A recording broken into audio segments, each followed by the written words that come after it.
Sorry, my computer's just told me you're recording this. Sorry, yes, I forgot to start it at the beginning. Now I've missed a whole bunch. Oh well. Oh well, never mind. If you want a more proficient master of ceremonies, you'll have to find another person. I was going to say, can you get sacked when you're a volunteer? I could get sacked, yes. No, I say if you're a volunteer, you can get away with plenty of things.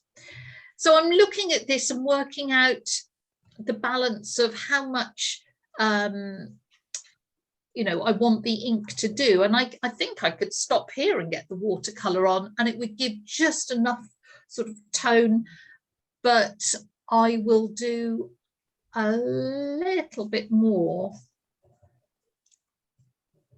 Because if I just go back to the one I did earlier, the amount of ink on this one is probably pretty much the amount of ink I've already got on here.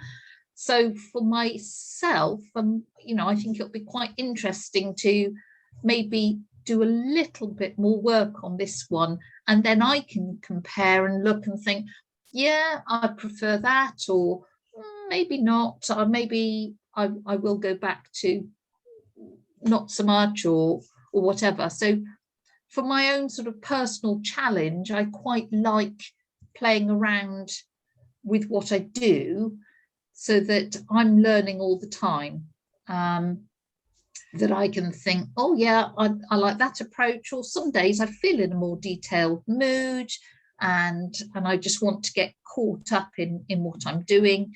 And some days I'm like, no, I just want to splash the paint around and have some fun. Liz, so yes. We have a question from one of the artists. Says, do you ever use transfer paper and then go over it with the pen instead of doing a pencil drawing first and so forth? No, I love drawing, so I don't tend to use any sort of transfer methods unless I am doing a portrait of a person, and then I sometimes might use a light box, because suddenly when it's a person, we absolutely do recognize them. Whereas frankly, you know, if this raccoon does not recognize itself, you know, or this raccoon's mum doesn't recognize it, it doesn't matter, does it? I don't think it's ever going to see this portrait. Whereas if you were doing a portrait of a person, it really does have to have a likeness. So no, I just would sketch out, and as you say, as long as you sort of look at those horizontals and verticals, it really helps you get sort of the proportions in the right place. Or maybe say take the width of the nose and compare it to the widths of the markings, so that you get the basic proportions right. Liz, how do you tell when your line work is done or should be done? It's really a matter of judgment, and you know, looking and thinking, how much do I want to do? So as I say, I would really try and stop when you think you're at that sort of 85 to 90% position. So sometimes I will do loads and loads more line work just because that's how I feel at that point and I want detail. And then sometimes I would stop before now and say, no, that's enough. But I thought I'd better give you a little bit of value for money in terms of line work, rather than sort of just giving you 10 minutes of it and stopping. So I'm probably doing more than I would. So of course you can always go back after you do your wash. You can go back and look for a line down. Absolutely, and I very much, that's why I was saying that, you know, do stop at 90%, because you can always go and do more, but you can't do less. So far better to stop early. And I will listen to my own advice and say, well, that's probably all I need. And at this point, I mean, the joys of these pens is, look, they dry immediately, it's dry. Whereas if I was using a dip pen and say Indian ink, that could take a while to dry and there's a danger that you're going to smudge it. So at this point, I get rid of my pencil. Sorry if this shakes the camera dreadfully, because I would love to create the illusion that I don't need a pencil underdrawing and that I'm so clever that I can just do it straight off. You know the truth, but wouldn't it be nice if you could just sort of do it immediately? If I'm doing sort of urban sketching and things like that, I really try not to use a pencil and just go in with the ink, because it makes you far more decisive. You know, you can't do anything tentative, because once the ink's on the paper, you're stuck. So I'm just... Is there a problem with using the eraser on the paper and disturbing the, you know, the surface of the paper? No, for I'm being quite gentle. You might not believe that, but I am being very gentle. This paper is very tolerant. It's Bockingford. It's a cellulose paper. It's not a cotton paper, but it's quite hard sized. It can put up with a lot of rough treatment, but I'm not being rough. And also, I mean, the erasers I'm using are just sort of white erasers, and they're actually very, very good. So I've never had a problem with... What is the brand? What is the brand of the paper again? Ooh. Oh, Bockingford. Bockingford? Bockingford is a paper mill based in Somerset in the UK. I don't know if you can get it in America. Yes, but you can get it in America, because Patrick Mason uses it and he loves it too. He's one of our local artists. Oh, brilliant. Oh, yeah, Mm-hmm. I think it's just a really tolerant paper, so you can be rough with it, but it's also very cost effective. So it's a good quality. You know what you're getting. You don't get any surprises. It's cost effective, so it's archival. So it won't yellow with time. It's acid free, etc. But it's not like buying a sheet of, I don't know, Fabriano paper that you think, oh, this sheet of paper cost me £15 or $15, and oh, I mustn't muck it up, because that just makes you tighten up straight away. If you think, oh, this was expensive, I mustn't make a mess, you can guarantee that you will. So I like to buy very cost-effective paper that's good quality, so I can have a stack of it. I buy 50 sheets at a time, and that encourages me to experiment, to enjoy the process without thinking, oh, I've got to be so careful, and I think that is a healthier attitude. This is only £140. I usually use, if I was doing a watercolour painting rather than the pen and wash, I might use, say, £200 just to stop it buckling. But that's heavy enough for me not to have to worry about it cockling too much or that sort of thing. Yeah, you can get it on Amazon. Oh, good old Amazon. What would we do without them? Sorry, I'm getting some paper towels just in case. So this is, as we've already spotted, a super fluffy, lovely raccoon. So I'm going to do lots of wet in wet work. Colours wise, I squeezed them out into the palette before we started. And let me show you what I've chosen. I had it all on a piece of paper that I've, oh good, just to show that I'd actually prepared. Let's put that there. So I've put some French ultramarine here, and some lovely quinacridone sienna, which is a Daniel Smith's. I am not loyal to any brand at all. So, Daniel Smith's is gorgeous, but this is Jackson's, which is an own brand here, which is really nice. It's artist quality, but not half as expensive as Daniel Smith's, because over here Daniel Smith's is just costs a fortune. I've put in a little bit of turquoise just in case I want to make it a bit more zhuzhy. just to jazz it up if needs be. I have got some burnt sienna there, sorry, burnt umber, I should say. This is a gorgeous colour. I don't know if you're familiar with it. It's called Pearlin Violet. It's just here, and it is such a beautiful colour. That's a Winsor & Newton. I have put some just translucent grey in here, but I probably won't use it. And just in case, I say I want to jazz things up, I haven't quite got it planned. It's quinacridone magenta. Liz, is the sienna quinacridone burnt sienna? Just sienna, if I put that sienna. up there. Okay. Oh, if it can focus on it. There you go. Just a quin sienna, absolutely gorgeous colour. Fell in love with that one. So I love Daniel Smith's colours, but as I say, certainly in the UK, they are extortionately expensive.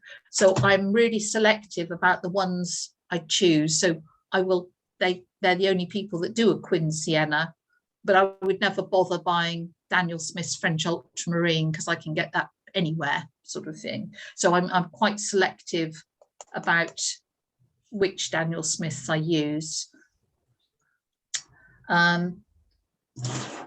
So what was the what was the Pearlin one? That one. Oh, that's Winsor & Newton. That is Pearlin Violet. Sorry, you probably can't read that. No, that's great. Thanks. Absolutely gorgeous colour. Let me just show you on. I find. Well, actually, sorry, that's the colour. So it's a really sort of gungy. Yes, gungy, sort of violety, purpley, just right. Lovely colour. Really nice. Like a mulberry or something. Yes, yeah, there's a real berry colour. It's lovely. And I mean, much as this skunk is yeah, grey, black and white, not skunk. I said the wrong thing there. That was our conversation. Raccoon. I thought we would just jazz him up, and I wanted to use different colours from the one I did before. So here, as you can see, I use lots more blues and some greys, and I mix this colour out of dioxine violet and quin gold, and it makes a nice sort of browny, gungy, purpley colour. So I thought, you know, I want to do something a little bit different here, just for interest, and then we can compare and say, oh, which do I prefer? You know, do I like a warmer one, a cooler one? You know, what sort of mood am I in today? Brush wise, I'm just grabbing my brushes. I will probably use, that's a size 8, just a synthetic round brush, which I'll use for the eyes, because I want the eyes to be precise, whereas I want the rest to be all fuzzy and furry.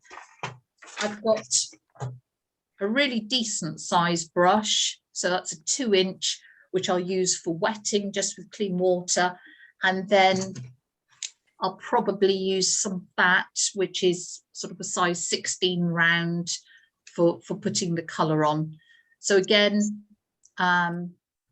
yeah, 3 brushes, and maybe I will use a finer brush if I decide to use gouache on the whiskers, but you know, that will be absolutely fine. So I'm a big fan of tube colours, just because I like to do things quickly. You know, I don't want to be scrubbing away at sort of little pans of watercolour, and I do like working wet in wet.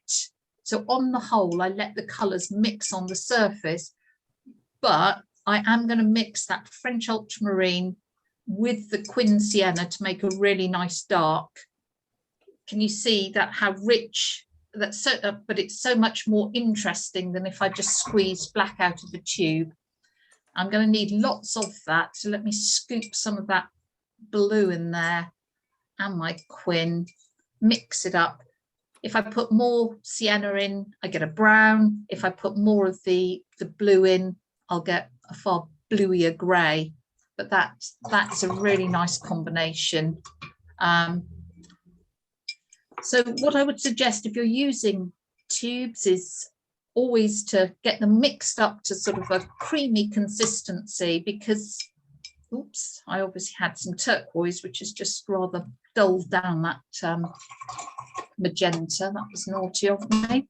But get them mixed up, because then if something nice happens, you can take advantage of it. Whereas if you're painting away and something, one of those lovely watercolor happy accidents happens, but you've got to sort of mix up some more color, then you've lost the opportunity. Your paper's dried, it's all a bit too late. I say I don't think I'll use a few of those colors, but I'll have them mixed so I can make those decisions as I go along. So I'll just pop those there. Right, I want to do the eyes, I say, quite precisely. So I'm using my size 8 round brush and just get those eyes in, because, well, basically, if the eyes don't work, the whole portrait doesn't work. Just getting them sort of in there. I've left the highlights and I've simplified the highlights, just making sure that they are consistent between the two eyes. I'm going to just dry my brush off and then just take a little of that with that thirsty brush, just to make a little bit of variation there. And then a little of my dark mix I'm going to drop in the center to mix. We can't really see its pupils at all, but we know they're sort of there, and probably don't need much more than that for the eyes. And you can see already just putting those eyes in starts to sort of bring it to life. And I'll just leave those alone. Now with clean water and my huge brush, I am going to basically brush over my painting or my drawing. So being careful of those eyes, but this is so I can get some lovely furry wet in wet effects. And you can see that the pen isn't going anywhere. But you can imagine if I hadn't checked the pen out and it all started to merge at this point, there would be a fair amount of panicking going on. So that's why you really would test your paper and your pen, because I say certain papers just don't grip onto the pen as they should. Liz, Yes. do you always work flat? No, especially for you. It's just easier because I've got the camera overhead. It's just easier. And usually I would just have it up, propped on. I don't know, I usually use my reel of masking tape. So just prop it up at a couple of degrees, because that does help you predict where the water's going to go. The trouble with working flat is that water can go any direction, which could end up being an issue, but let's hope it doesn't. Now this is quite wet, so I need to let some of this, can you see the shine on it? If I just move that around, you can see how much water's on. So I do need to let it just settle down a bit, because if I put colour on now, so, oh, actually, I thought it was going to explode off. No, I was going to say if I put the colour on now, it'll go all over the place, but actually it's behaving itself. I'm going to have to mix up far more, because of course this huge brush, well, it's not huge, but a larger brush just sucks up all that colour. And did you say what brush that was? It's a size 16, sort of just around. It's actually a quill brush, but it's the equivalent of a size 16.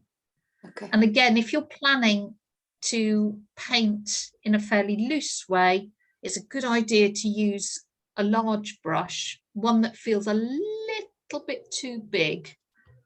Now you can see this starting to go for quite a wander. to create some of that lovely furry effects, I'm going to have to make sure it doesn't take over. So that's why I needed my kitchen towel. So it is wandering into the area that's going to be white. So I'm just going to keep an eye on that. So I may have been a little bit sort of excited about getting some colour on. So it might have been a little bit too wet, but letting it go where it wants to go within reason is, you know, you get these lovely furry marks, which is just perfect for the rich coat that this raccoon has got. But I'm just slightly concerned that we will lose, like we're losing that lovely white mark above its eye there. So I'm just lifting that out and just saying that I'm in control of the water, even though it thinks it's in control, it's not. So I've changed to the smaller brush to come round the eye because I do want that to be relatively precise. And just letting some of these marks, again, if I hold that up, hold on, hopefully you can see those lovely furry marks. And the lovely thing about mixing your own black is that it splits out on the paper and it's just so much more interesting than if I'd squeezed it out of a tube and just used a standard sort of dark. It would just be flat and boring. Whereas this way, I'm going to have little areas where the blue will show through and little areas where the sienna will show through, and it's just a lot more interesting. So I'm just coming back down there and again pulling out a little bit more to get some of those marks. Already I've used up all the blue I squeezed out, so I'm just going to put some more because I would like to have a few areas of pure blue just for fun. So I'm dropping that blue in there and letting that mix on the paper. And again, it's gone for a wander into its sort of muzzle, which is a white area.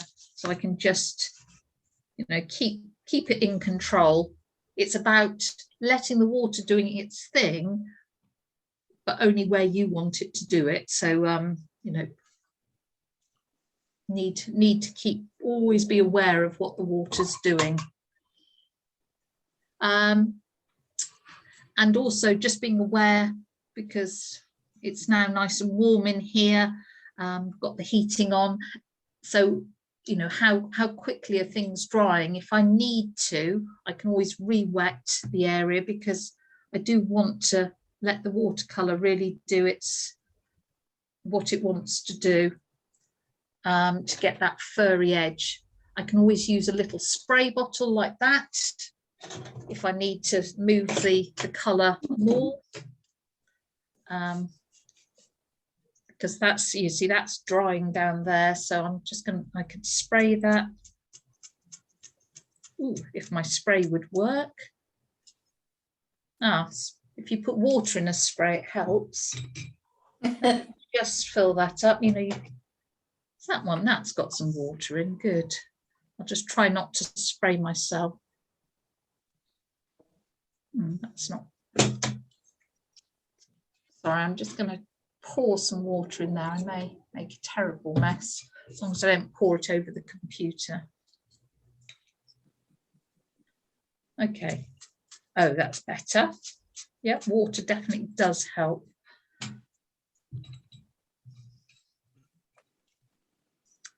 Right, let's come down here under its chin. And again, just it really has dried terribly quickly. So I'm just going to wet that a bit more. Don't mind that that bit isn't particularly dry because I'm getting sort of a more definite round the mouth is fine.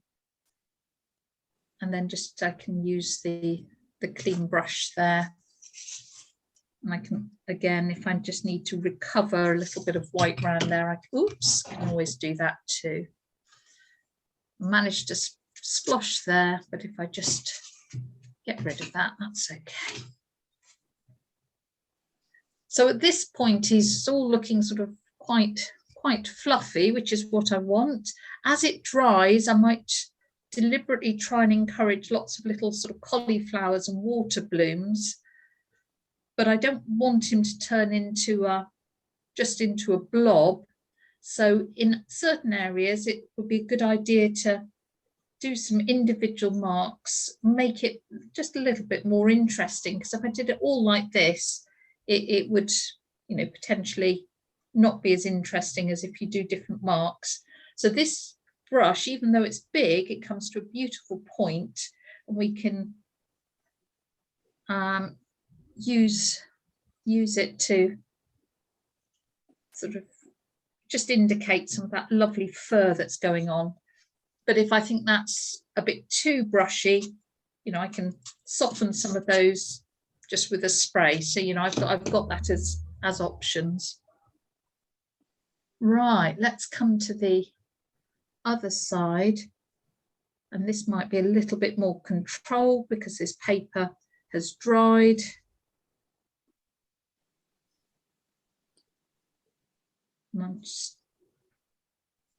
Yeah, that's a better dampness of the paper because it's still having nice soft edges, but it's not going crazy, which is good. And I'm going to come up here. I want to soften up there around those lovely ears and get the dark center of the ears in, and then join the shapes up. And then round here, you know, this isn't terribly interesting round here. It's just sort of, it can just sort of go for a wander round there. So let me move that over. It was making a run for it. So let me go back and just double check what bits should be white and what bits should be darker. So it needs to be really dark around the eye, but leaving little flashes of white as well.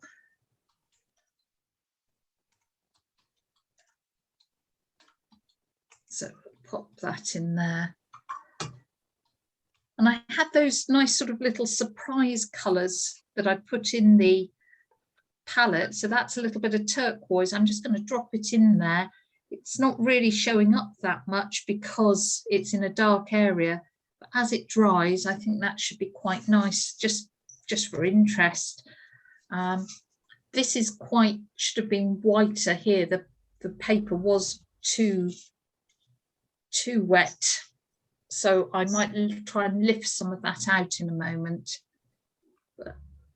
And I'm just dropping some of that turquoise in, for, I say, more for sort of interest. And that little bit there is sort of a paler area.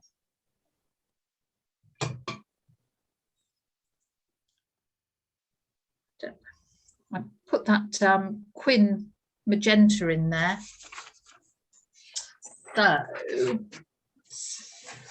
I'll just drop some of that in as well. It's sometimes fun to put sort of unexpected colours in.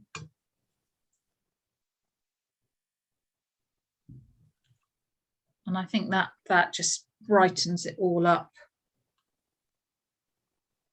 And as long as you sort of put the tones in the right place, you're okay. Need to do this nose. Tell you what I haven't used, of course, having raved about that wonderful Perylin Violet, I realise I haven't used any of that. So I can just maybe drop some of that in, and suddenly this is becoming a very multicoloured raccoon. And why not? Quite like the idea of leaving this fairly unresolved around here. If I put that sort of more central. Let's just go back to my uncropped one. So just checking that I haven't done anything too silly, because the fun is you get carried away enjoying how the paint is playing on the surface and suddenly realize you've done something a bit dappy. So, but I think that'll be okay. And I think I'm going to leave that all quite unresolved around there. And if I was cropping it, I would crop this. So this is at the top, and then you've got a calmer area here, because if your whole painting is very busy, it gives nowhere for the eye to rest, and it can be quite sort of overwhelming for the viewer. So I think maybe having quiet area here compared to the busy area up there is a good idea. So let's have a look. I'm just going to sort those little markings out there and make sure this comes up there. And this is all still wet enough that it can move around, whereas I can see this is starting to dry over here. Okay, so I'm not particularly happy with the amount of the white that I've left there. That's better, but I need that to be dry before I can lift any more off. Let's sort the nose out now, because it's looking very funny with that sort of white nose in the middle. So again, I just go back to my reference. I'm just following the pattern of the nose. This should be dry. And that's a dark stripe going up there. It's catching the light on the top, but there are nice little flashes of sort of blue. So I'm going to put that in.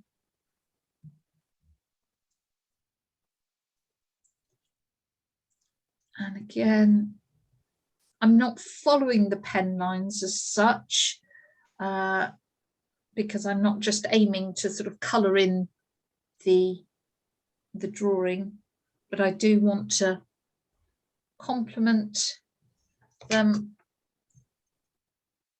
So let's come round here. I think maybe some of that Pearlin Violet could go here. Clean off, whoops, my brush and just smooth that over. Get that there, right. And on its muzzle, it's got sort of spots where it's sort of whiskers coming out. But because, I say, this isn't quite as white as I would like it to do, I'm going to use some. Have you come across Magic Eraser? Yes, we have those. You have that. So I'm just going to use a little bit of the Magic Eraser here. Really, I should wait for it to dry properly and then do that, because I risk damaging the paper by using it on the damp paper. But because I'd say watching paint dry can be rather tedious, I'm going to just risk using some of that to try and regain the white markings. And I think that's just a little bit better than it was.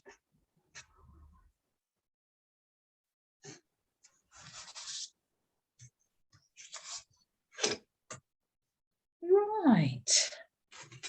So at that point, I think maybe I need to sort out this ear. The ear is a bit lost. I'm just putting a little mark and strengthening that. That's fine. This probably should be a bit grayer behind, looking at my reference, because all the white of these marks.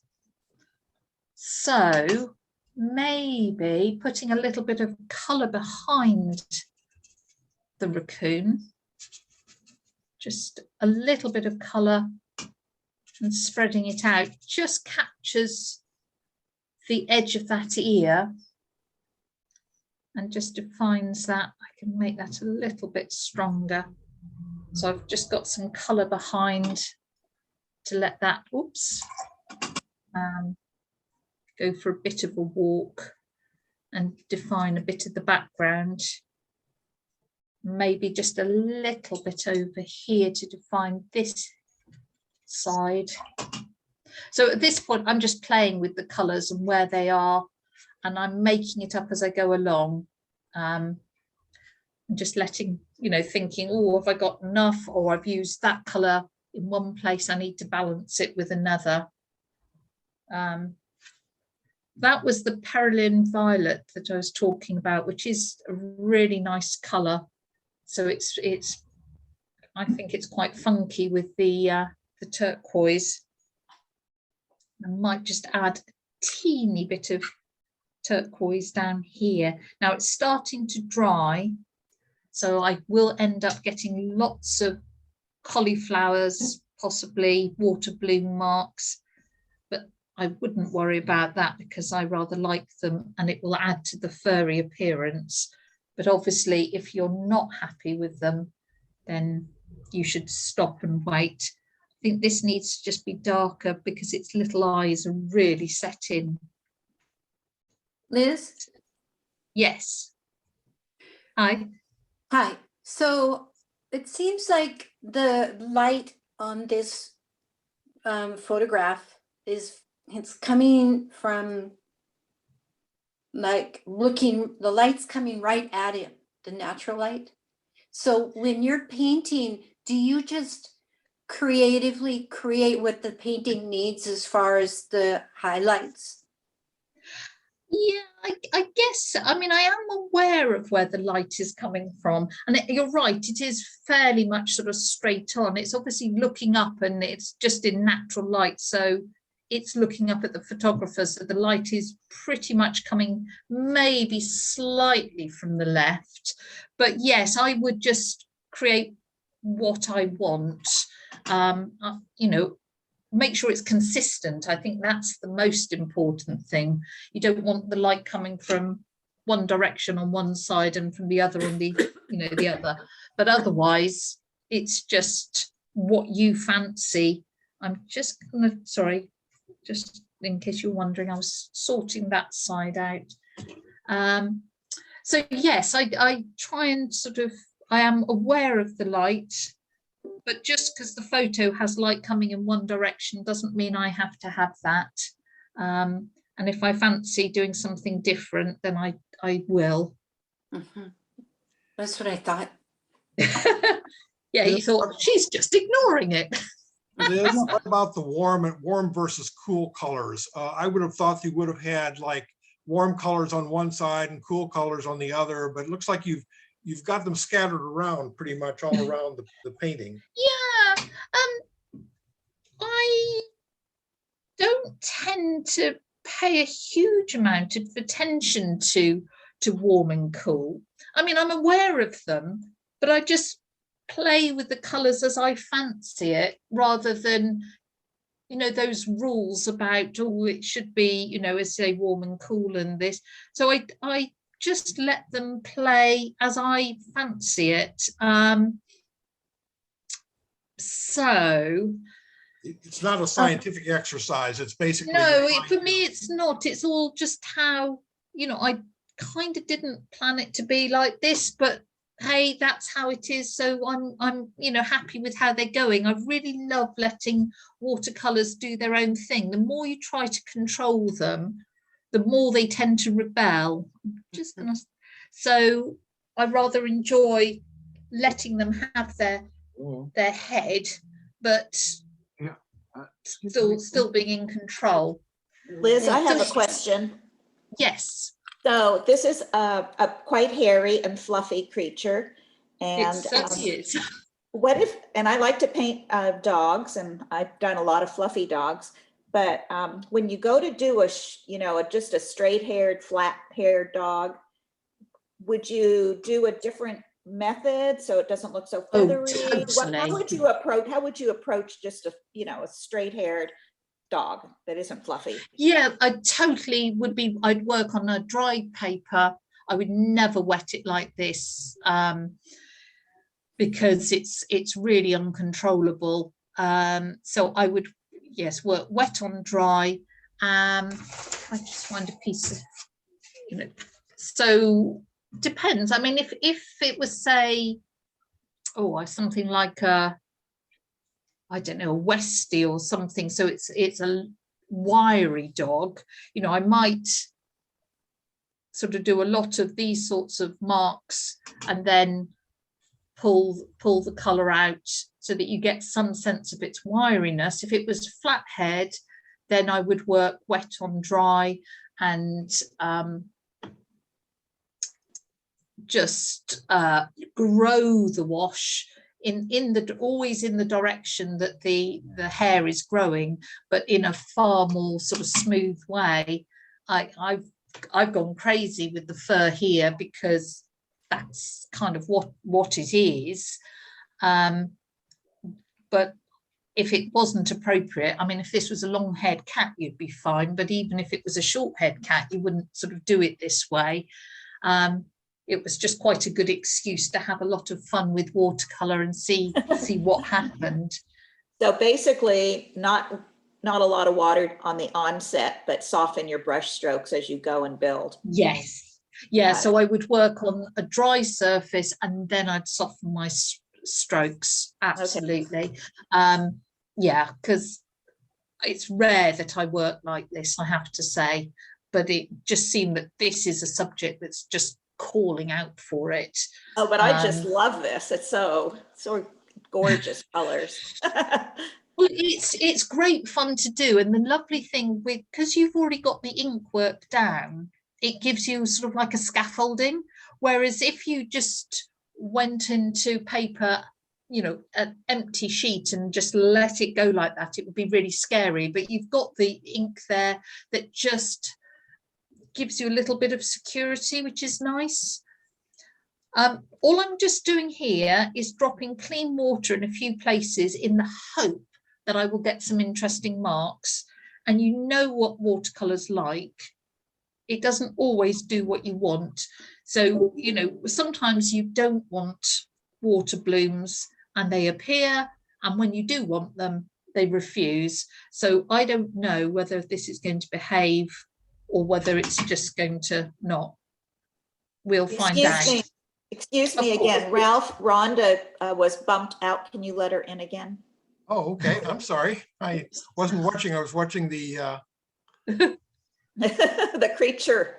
The creature. The bizarre creature. The colorful creature. It is very colourful, isn't it? Oh. I think I need to stop at this point. Where are we time-wise? So, right. So we've had an hour. About an hour and a quarter or something like that left. Yes. So I need to let that dry. I much prefer to let watercolours dry naturally if I can. And then I would love to put those whiskers in with the white and maybe lift a little bit more of those markings. Maybe not. We'll see. So shall I put this to one side and I will grab the other one and we'll start with the watercolour first and see where that takes us. Is everyone happy with that? Sure. Yeah. So I say I've got a hairdryer and obviously I could dry it. Yeah. And I probably will need to anyway because there's there is quite a lot of water on there. So can we take a 5-minute break? Yeah. Oh, if that's okay, Ralph, that's fine. 5-minute break. 5-minute break. Thank you.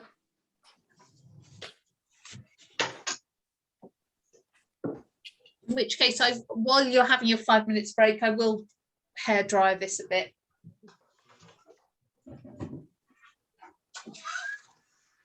Did you get any cold or anything? Caroline cold. She have to say on the landline. Yeah.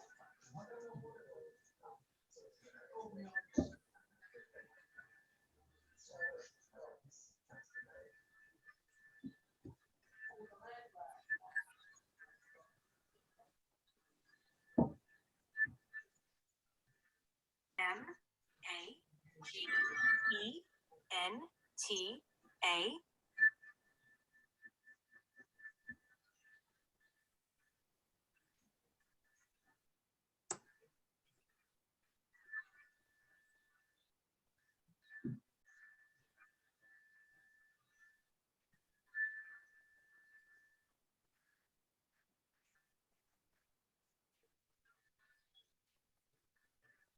Ralph? I just came in. Can anybody tell me what's been happening so far?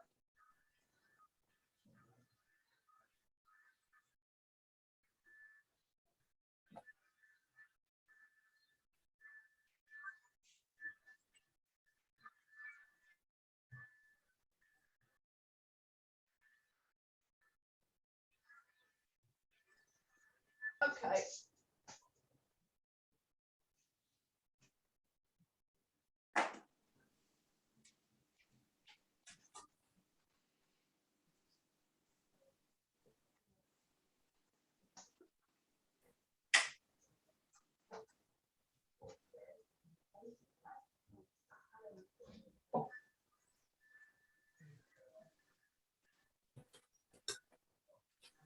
Hey, How is she doing, the woman from Reading? oh, she's really good. Yeah.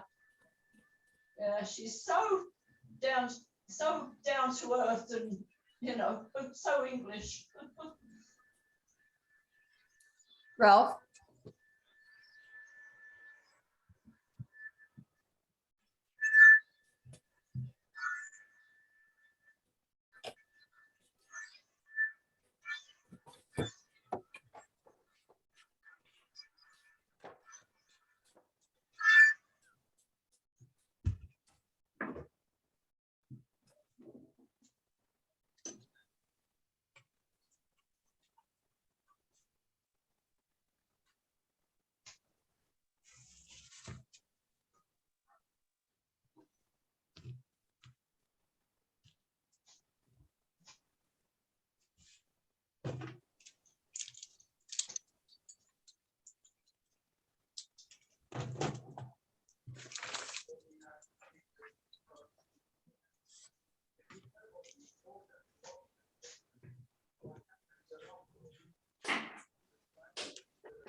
Ralph, Yes.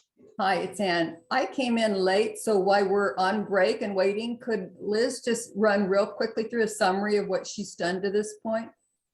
Absolutely. Yeah, no problem. Thank you. So what I did, basically, this is £140 cold pressed watercolor paper I'm working on.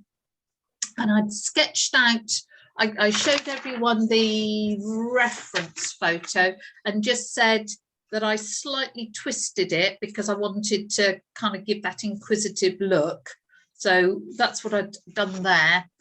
I'd sketched it out on here on the cold pressed paper, and I was using these sort of Micron pens. Got to make sure they're waterproof, got to make sure they're light fast. So I sketched it out, said stop too soon rather than too late. So stop when you think you've done 90% of the ink work, because I can always go back in now and add more ink, but you can't take it away. So I did that, trying to keep the lines pretty loose and hopefully fairly expressive. Didn't do too much. And then I went in to the eyes and tried to be fairly precise about doing those, but then I wet the entire paper and put the paint on to really get those lovely fluffy edges to the raccoon, and got a bit carried away with the colours by the looks of things. But that's the joy of it, that you can, and how different it would be. So this was, you know, my practice one that I did before, and then actually I really love the sort of the purpley sort of violet colours coming through, which I'm rather enjoying. And that's kind of got to where we are. So I was just saying that you want the watercolour and the ink to sort of add up, so that it's not just a coloured in drawing or an outlined painting. Obviously needs its whiskers, which now this is pretty much dry. I can put in when people come back. You know, if at this point I think, oh, I should have put in more ink, I can do that. If I think I should have put in more paint, I can do that. And as long as I sort of balance those layers and make sure things are dry in between, I can add it up. But as I say, what's so much harder is to take away. So that in a nutshell is where we've got to. Thank you. Are your markers alcohol or water-based? So these have got pigment ink, so it's water-based. Okay, thank but you. they dry, they are waterproof, so they will not move when I put the watercolor over the top. So it is pigment ink, not dye-based ink, and they are UV resistant, so they will not fade with time. And we are recording this, so you'll be able to view, you know, what happened up till now, except for the first 20 minutes, which I forgot to record. Okay, thank you. Are we all back? I think so. Okay. Given that we had that little break, I did hair dryer it all. So it's pretty much, so we might as well just actually finish this before going on to the other one. So it was, say, when, you know, at this point, if you think, oh, if only I put more ink on, well, you can. Or, oh, if only there was more colour, of course you can do that. I'm just going to just sort these little white marks around the eyes. They're a bit too clunky. And just do that. Might just darken a tiny bit. Where did I think? Probably here. So that's just adding a tiny bit of colour there. And then I searched out some white pens. They're not so, I don't know, I presume you have Posca pens in the States. They're a paint marker. This is Koh-i-Noor, which I think is Turkish, actually. Again, I'm not sure if you have Koh-i-Noor in. I think I've heard of it. You have heard of it. Oh, that's lovely. Good. So we could try those and see if they are opaque enough. Oh, yeah. It sort of Nice. shows, doesn't it?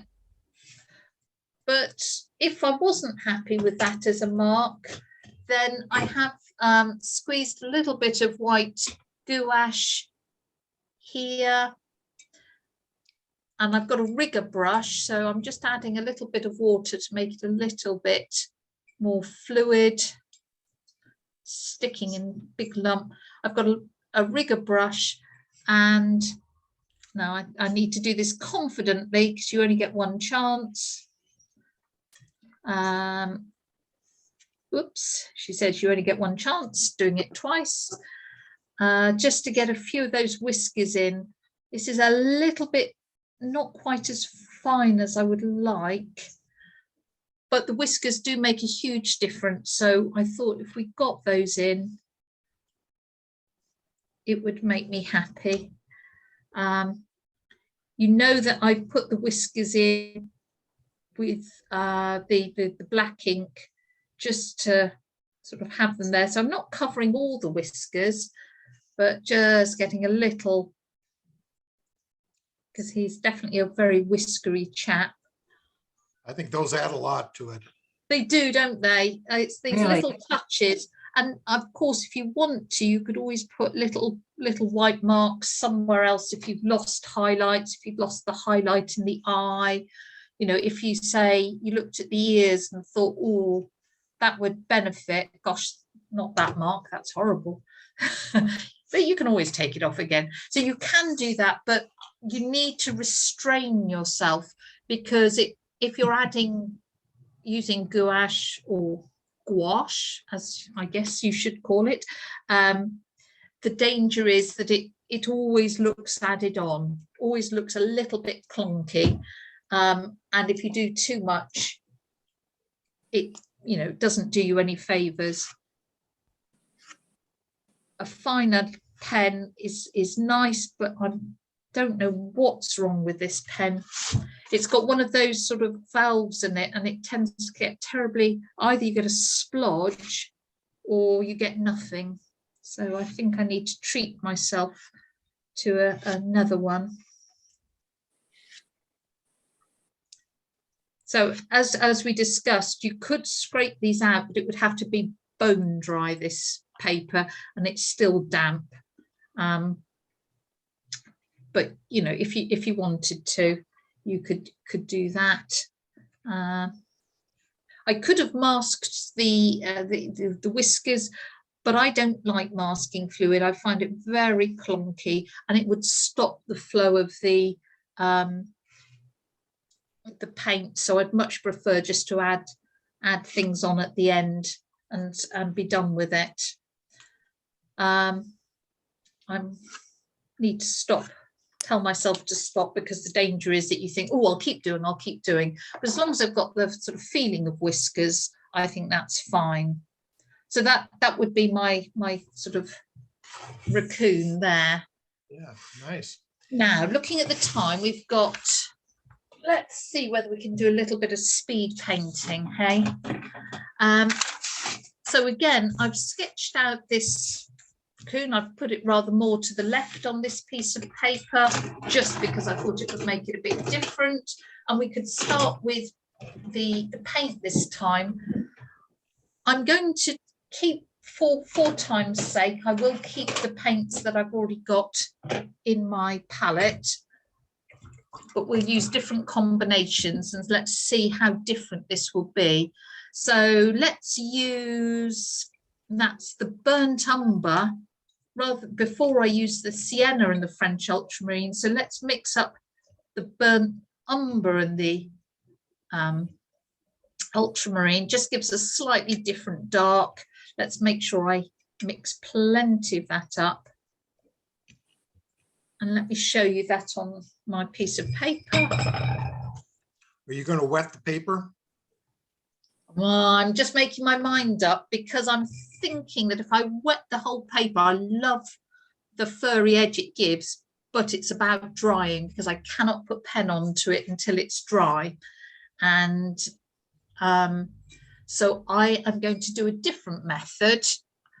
I think that would be a good thing, so that you get 2 demos for the price of 1. I think that might be a best idea. So Christmas special. I know, lucky you, or not, as the case may be. So again, I've got this sketched out. It's looking somewhat strange. I'm wondering, what haven't I got right? No, we'll see. I am going to start with the eyes again, because I just always start with the eyes, and I'm using that burnt umber, whereas before it was all based around the sienna. I'm leaving those little highlights. Actually no need to mask. I'm going to treat myself to a clean bit of kitchen towel. How exciting. And just bring the eye round into these gorgeous dark markings. So I'm going to paint somewhat more traditionally, just to manage some of the amount of water that I've got on the paper, because if I did it like I did the last one, I think we could be here, well, it would be midnight our time, and it'd be your lunchtime by the time it dried. So let's just, I'm not aiming to do a full painting, full watercolor painting, because I still want there to be place for the ink to do its job. Oh, I could, if I was being careful, maybe I could actually paint around some of the whiskers and just leave a suggestion of the whiskers for later. I'm not going to, I will still need to add more on, but just even leaving a bit of a suggestion of the whiskers might be a good idea. Again, you can do that. So I'm using this dark mix. I might not be able to restrain myself from adding in some other colours.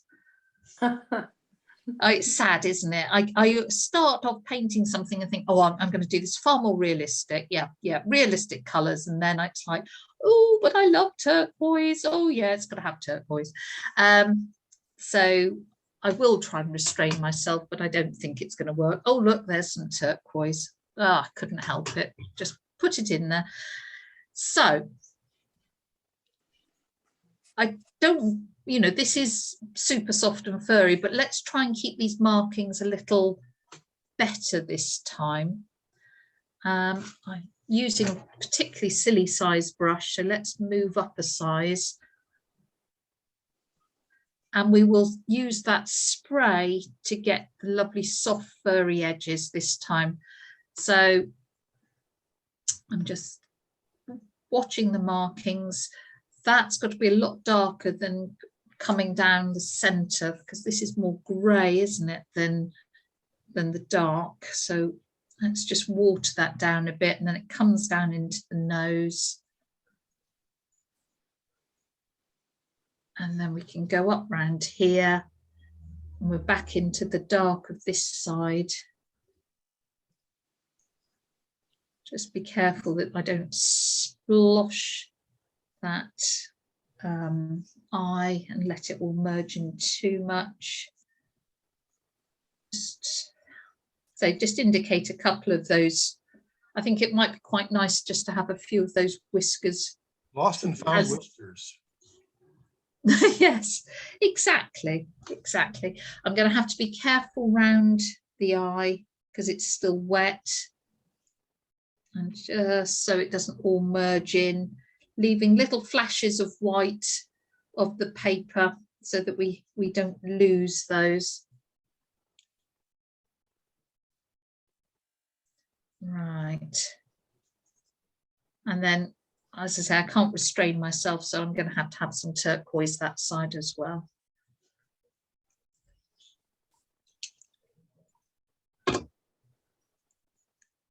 And then we're coming round back to my nice big brush, coming round up into the ear.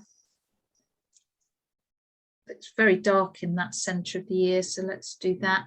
But again, just trying to join on shapes rather than think, oh, I'm painting in here. I'm painting patterns and shapes, and we'll come down here like that.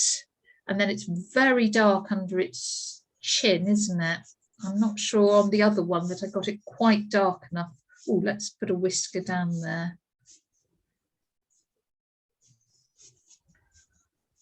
Forgot about those, so at least pretend that they're there. And then that can sort of join on, and then it goes up. Right, and some dark up here. So I am trying to follow that pattern, but now I'm going to use that little spray and let some of this colour go for a walk and get those furry edges, but just in a bit more controlled way than we did on the first painting. So, you know, there are so many different ways to paint, aren't there? And that's the joy of it. We can adapt. So I'm going to hopefully get some nice furry marks around the edges, but more controlled in the centre. And that will give more space for the pen to do a bit of that work for us. I say I couldn't resist the turquoise, one of my favourite colours. So this is the famous San Diego turquoise raccoon. Sorry about that. And I'm sticking in some of that Perylene violet as well, because I just can't resist it either. I do need to break up the edges of these markings because they're not straight, and we tell detail at the edges so much more.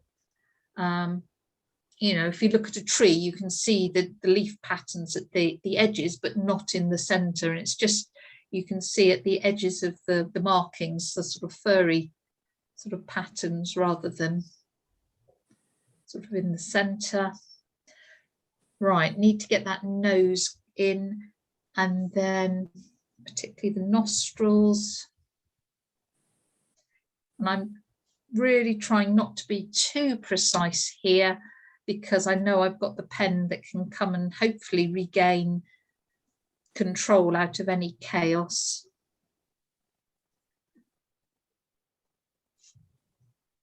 I hope. It's a magic pen. That mouth is obviously very dark. You've got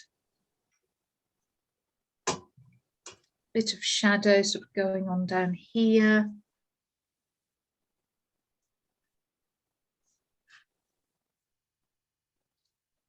And then sort of joins on there. And in terms of paint, probably don't need an awful lot more than that. Again, as I say, if you stop too soon, I can always add more paint later, but again, harder to take it away. I would like to soften its lovely hairy tummy here. Well, it's not tummy, chest, I should say. Yeah, the face is the important part in this, it seems like, and you can just kind of sketch out the outer limits of the body and not worry about it too much. Absolutely. And it's deciding, you know, what you want to say. Oh, look, see if that's going for a nice little walk. Now, it's deciding, you know, what is important, what will tell you that this is a raccoon, and what will, you know, actually the body just isn't terribly important. Obviously you don't want it just floating in nothing. I am looking at over here, I've got some very nasty hard edges that I do need to get rid of. Makes me think of the Cheshire cat disappearing into the background. Oh yes, yeah, absolutely, just leaving its smile. Yes. Right. Cheshire raccoon. Yes. So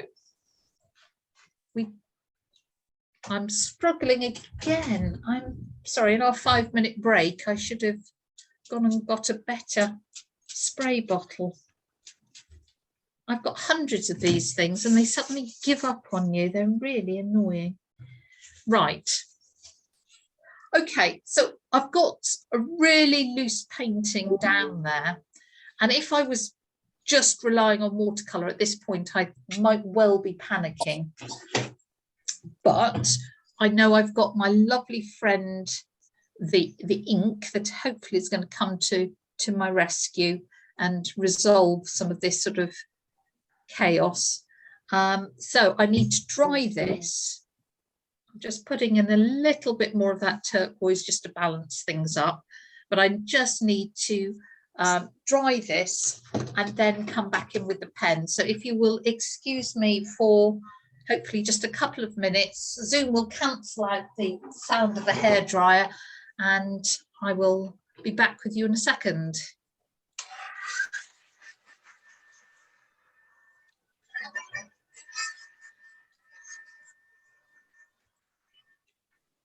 Okay.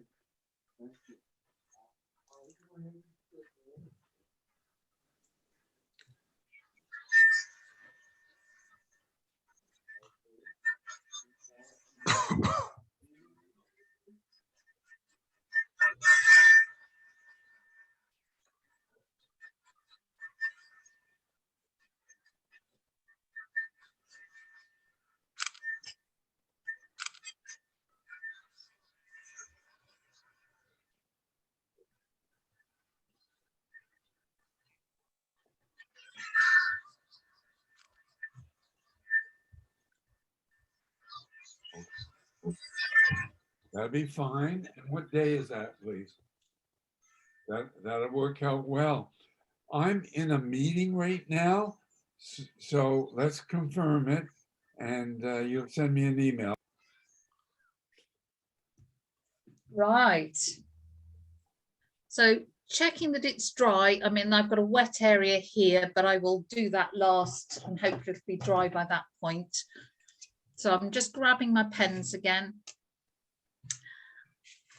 And it's a case of, you know, well, not quite in reverse of what we did, but so looking and thinking, right, where do I need some pen work that will add to this? So I'm not just outlining my painting, I'm looking and thinking, okay, what needs defining? What can stay? Where do I need to add control? Where can I leave something unresolved? Sorry, that pen isn't happy. I think this is still a little bit damp, unfortunately, but never mind. We'll carry on. As you saw from my box, I have got loads and loads and loads of pens, so if I have to get through them all, we'll be fine. You will find sometimes the watercolor almost clogs the pen. So doing it this way, you may have a few more problems than doing it the other. It won't damage it. It will all sort of come back in a moment, but it can sort of just slightly clog the flow of the ink. So I hope you can see that sort of straight away, just adding even little touches of ink, it just adds a little bit of definition. So I'm slightly struggling on top of this watercolor, so I'm going to let that dry a bit more and come to a different area that hopefully is a bit drier. So let's go round to the nose, and again I'm trying to vary my marks and keep them fairly fluid, and again I need to follow my own advice, and if you hold your pen a little bit further down the barrel, you tend to get a looser mark than if you get too sort of at the end and you press too hard, and the whole sort of lines start to tighten up and become less expressive. So I will try and follow my own advice, but you tend to sort of get very caught up in what you're doing, and the more you concentrate, you find your hand sort of zooms down the barrel. So coming down into the mouth, it is very dark under there. So I might want to use, I could go back in with more watercolour, or I could use the pen to sort of darken that down. It's quite grey and toned sort of under the nose, because of course they've got quite pointed snouts, haven't they, these raccoons? So I need to sort of do that. And again, I'm just going to put in some more whiskers. I know they're white, but I can make it up. So this is a 0.5 that I'm using now, just because I was having difficulty with the watercolour slightly clogging the finer pen. So I can come down. Didn't do an awful lot with the ears with the watercolour, so I can come around here, but I have actually got some really quite pretty sort of marks in the ears, so I don't want to do too much. And I might come back with a bit more watercolour behind the ear, or no, actually I won't, because I did that on the other one. So let's try and do this in as different way as possible from the first one, just to show that.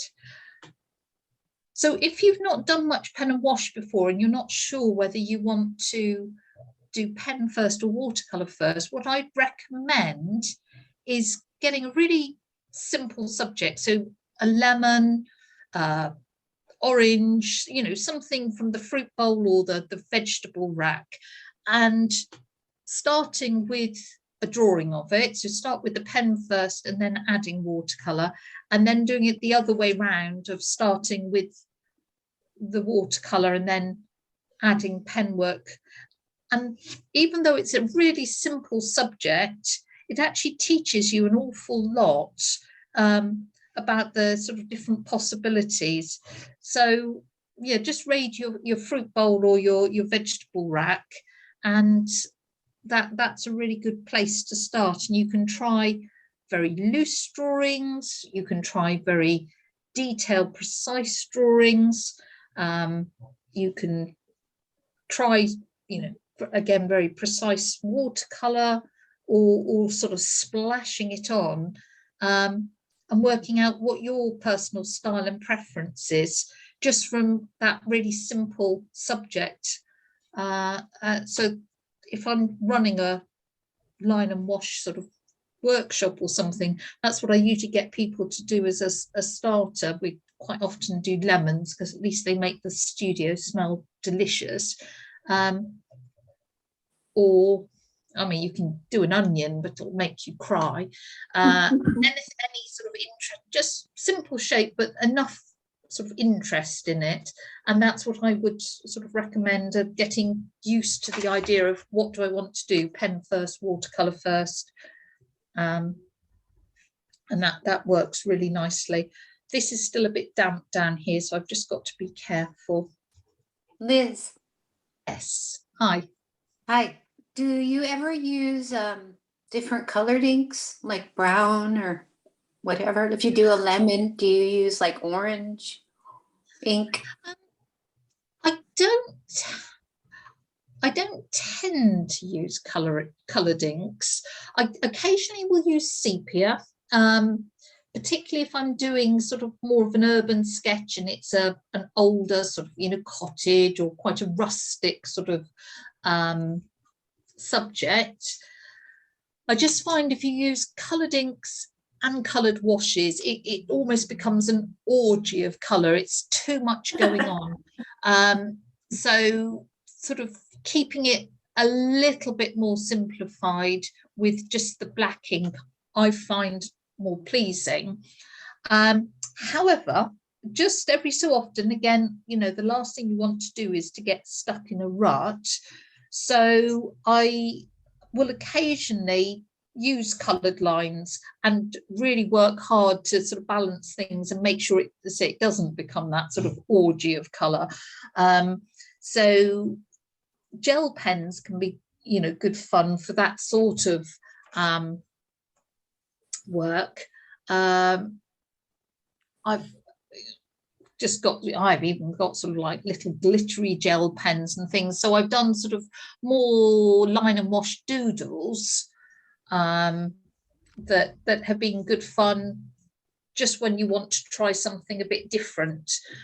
But on the whole, I think it all just gets too busy if you have, say, coloured ink, coloured watercolour, all just gets a bit too much. Have you used different coloured inks? Only when I want to do something I've never done before, like Tombows. I have a set of Tombows. Yeah, Tombows. What have you got? The brush pens or the dual tip ones, or The brush pens? Yes, I mean they are lovely. The problem with Tombows is that they're not light fast, so they're great for sort of sketches or sketchbook work, but they're not UV resistant. It's something to just watch out for. Okay. They're so what you find is dye-based inks tend to fade after a while. So anything in sort of felt tip pens, drawing inks, artist drawing inks are all dye-based. So they're beautiful colours, but they're not UV resistant. Whereas pigment inks, which is what's in here, they're UV resistant, but they don't tend to be available in as many nice colours. So sadly, yeah, what you win on one hand, you lose on the other, which is a great shame. So I don't know if you have all those beautiful Winsor & Newton drawing inks that come in the tiny, beautiful little bottles, but they will fade with time. And they're a bit naughty because they don't really make that clear. A lot of the pen manufacturers don't make it clear that their pens aren't permanent, which I think is not right. You really have to sort of read their technical sheets, or really look into what's going on. And I think they should just be a lot more upfront about it. Do you have elegant writer pens? I just purchased a fountain pen. I haven't got it yet. It has a tip on it that has a 50-degree angle. Oh, a Fude nib. Yeah, Fude. Yeah. Yes. Oh, great fun. So you need to be careful with fountain pen inks, because most fountain pen inks aren't waterproof. Okay. And are not permanent, light resistant. So you can get platinum carbon ink is waterproof, so you have to be careful not to let it dry in your fountain pen. How about India ink? You can't put Indian ink in a fountain pen because the particles in it will clog the mechanism. Oh, yes. So with a nib, you could use it with a separate nib with a dip pen, no problem, but a fountain pen, definitely. Indian ink in a fountain pen is a recipe for disaster, and especially if it's some wonderful, some fountain pens are amazing, and your Mont Blanc fountain pen or something that's cost you a couple of £1,000, you'd be very upset if you just put Indian ink in it. So you have to make sure it's fountain pen ink, but very few fountain pen inks are actually water proof, and a lot of them aren't UV resistant. You can get what's called registrar's ink, which in the UK is literally what the registrar registers births, deaths and marriages. So they use registrar's ink that lasts for 100 years minimum. So that is okay in fountain pens. Will last 100 years. So if it fades after that, someone's going to have to sort of dig me out of my grave to sue me. So that's fine. But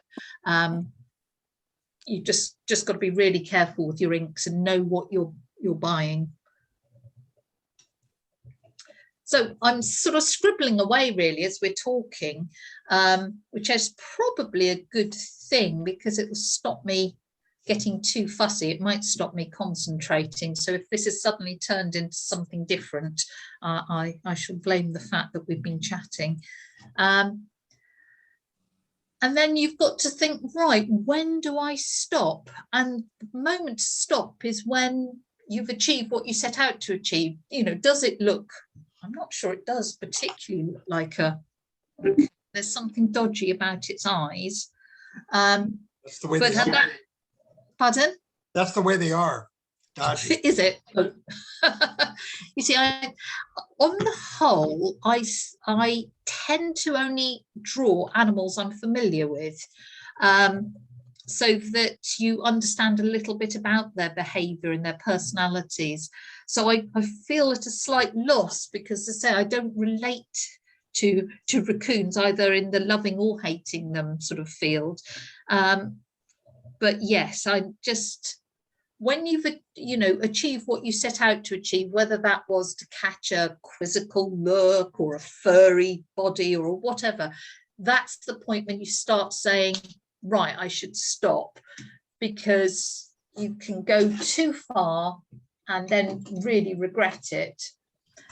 I like this one where the line work is coming in and out of the gray and medium colored areas and so forth. It really has a nice feel to it. Yeah. Yeah, I think it's nice that I think I said right at the beginning that the last thing I want to do is a painting and then just outline it, because if I just went round the colour, kind of, so what was the point of it? Whereas if the line work can bring something to the party, then I think that's really positive. I do think there's an area here where I need to add a little bit more colour. This straight line is really unpleasant. So all I need to do is break that up, and that will, I think, hopefully that will help. And I think probably then I'm just going to use a little bit of water to sort of bring some of that colour, because it was just too white over there. I do wonder under the nose that I need a little bit more watercolour just to give a bit more sort of shape there. So, but I can do that because this ink just dries pretty much instantly. And I do wonder, again, just a little bit more over there, because I know that the body of the raccoon is sort of greyish. So just implying that, and I'm using the rigger to get a different mark that almost echoes the mark I've been doing with the pen. And that might just be enough. Yeah. Did you say you do people portraits too? Yes. Okay. In a very similar style. My poor people quite often turn out turquoise too. So do you have a website? Yes. My website is www.LizChaderton.co.uk, or if I don't know if you're on Facebook or Instagram, a lot more of my sort of stuff is on there, because on my website it's really only work that I've got for sale, and once it's sold I sort of take it off my website. So probably social media is a good place to look for other stuff. Okay. What I'd just like to do, so I'd like to do a tiny bit of spatter round its nose for where the little points where the whiskers come out. So I'm just going to put a bit of kitchen towel sort of there to protect, and just do a little bit of splatter there, because I don't want this to go too far. Just to do that, I felt it was just a bit boring and sort of stark there. And now I just want to pop in some more of those white whiskers. So let's see. Oops. I'll go back to the gouache that I've got there. It's dried up, so I'm just going to add a little bit of water to just loosen it up. And I've got that rigger brush. So we've got sort of indications that we put in of the whiskers, but there's a lovely whisker here that goes up round sort of the back there. So I think that would be a nice one. Just make sure that's not too thick. Just to put that in. Because I've left so much white here, some of these whiskers are not going to show up because you're always looking at contrast. So, oh, we were talking about watercolor pencils earlier. Oh, that's too thick. Let's just smooth that down. I could even use watercolor pencils. Oh, I could have turquoise whiskers. Now that would be fun. I might get carried away again. So in this case, because like I say, I have left so much white, I've got these are watercolor pencils, so they're Derwent Inktense, but any watercolor pencil, let's grab those out of there. And let's see, I haven't got a decent turquoise, sadly, but I could just use that blue. And if I'm doing something like whiskers, what I do is just dip them in the water and you get a richer colour. Because I don't find that they're brilliant on their own. So I could just, it's a shame it isn't turquoise, but it's not. So there you go. I mean, quite often you have to just compromise, don't you? Because it's, you know, it would be nice if you had every single colour in the world and you had every single art material in the world, but we don't. So to compromise and to make things work regardless is part of our job as an artist. You know, we're always problem solving. Oh, that bit went wrong. How can I resolve it? How can I make it look better? How can I, you know, I've only got this colour and she had that colour. Well, fine, just, you know, make it work, because we kind of got to.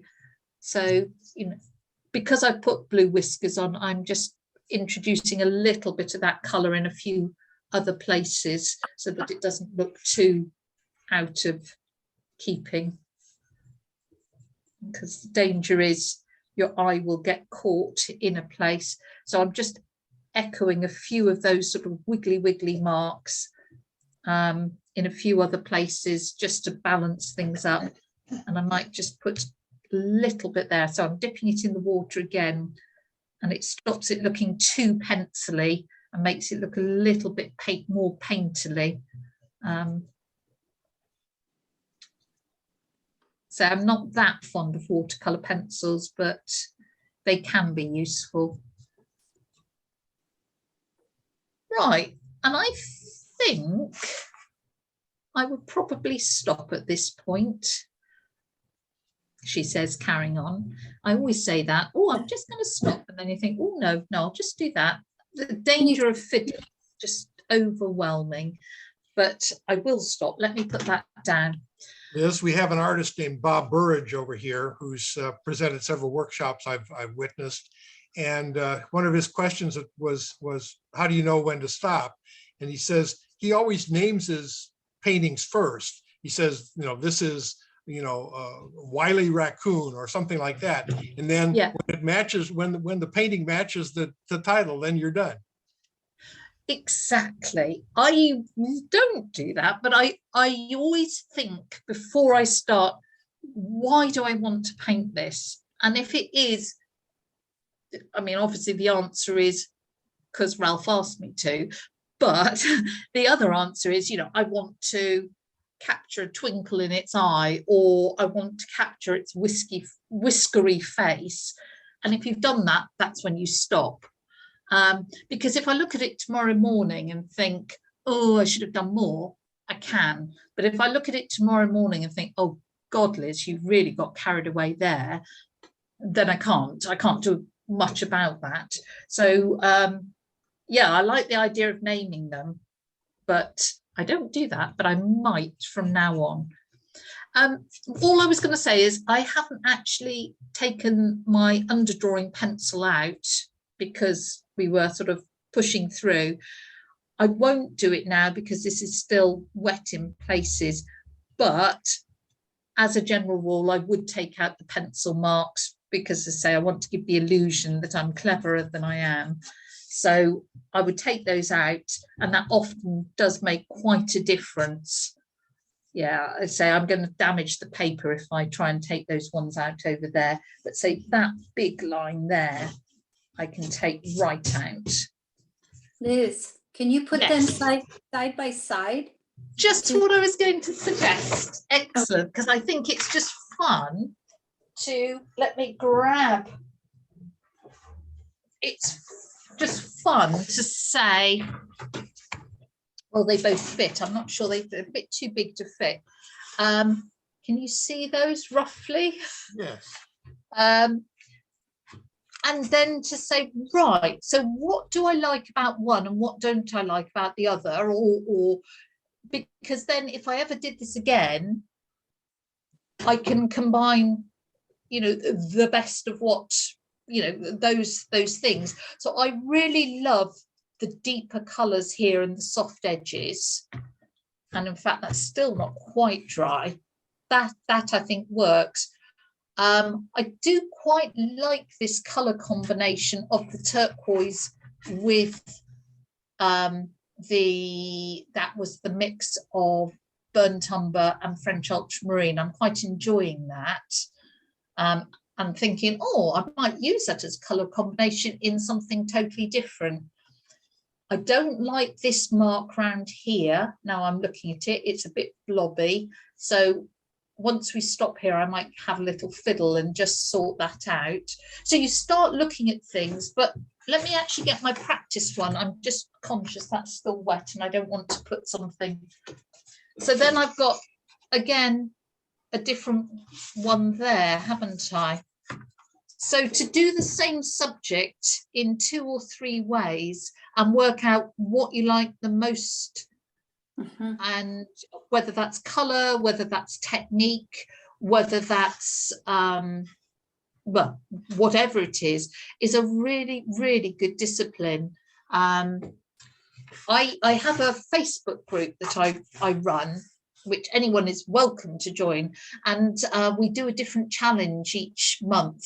And actually the challenge I set this month was to do the same subject 2 different ways, because I think it's so valuable to either use maybe a different medium. So you could do a subject in pure watercolour and do one in pen and wash, or in acrylic and watercolour, or ink and watercolour, or just to use the same medium and then change the colours round or change your method round. And you learn a huge amount, and it really helps you develop your own style, because you think, yeah, I love that, hate that, I'll do more of this, less of that, I'm never ever doing that again in my life. And you learn and you teach yourself and develop your style and refine it. Liz, So, what's the address for your Facebook group? it is called, oh, I should know this. Can I send you the link? Because I can't for the life of me remember what it is. I'll send it out to everybody too. Yeah, I'll send you the link, but please, if you fancy joining it, and there's people in there from everywhere, there's Australians, Americans, Canadians, I've got someone from Iceland, a couple of Israelis, there's all sorts, and it's really friendly folk, ever so supportive. And I say we do a different challenge. Last month we did painting with coffee, so we used instant coffee to paint light watercolour, and people did some brilliant work. So, or you can just share what you're doing or ask for tips, or yeah. But I'll send you that link. And as I say, this month I've set them the challenge of doing the same thing 2 different ways, because I think you learn a lot. You know, I couldn't repeat a painting to save my life anyway because of the way I paint. So even if I tried to copy one, it always turns out different. But I do think you learn a lot from trying something in different ways. Well, Can you see those? So yeah, so I mean, the conclusion is, you know, when people say which comes first, is it the pen or the wash? Well, the answer is whatever you fancy, and you can always build it up. But the effects do be different. Often the medium that you use first is the most dominant. I don't actually think it probably is in these. They're quite balanced, but sometimes, you know, if I do the ink first, it tends to be a lot more detailed, and the watercolor doesn't do so much. And usually if I do the watercolor first, that's the dominant medium, but I think they're probably fairly balanced at the moment. But that's also because we've painted with a time constraint. So I've not been able to get as carried away as I might otherwise. They're beautiful. Yes, It's a just whole wonderful. infestation of them. Wonderful variety. Well, Love listen, it. Yeah. we'd like to thank you so much for your teaching us and the different aspects that you've laid out for us, and we look forward to joining you on Facebook because this is very very inspirational. Yes, that's Well, great. that's brilliant. Thank you ever so much for making me welcome. I hope you enjoy the rest of your day. I'm Okay. very lucky because I can smell some wonderful smells coming out of the kitchen. So someone's cooking me supper, which is lovely. Pitch black here, but you've hopefully got a decent day ahead of you.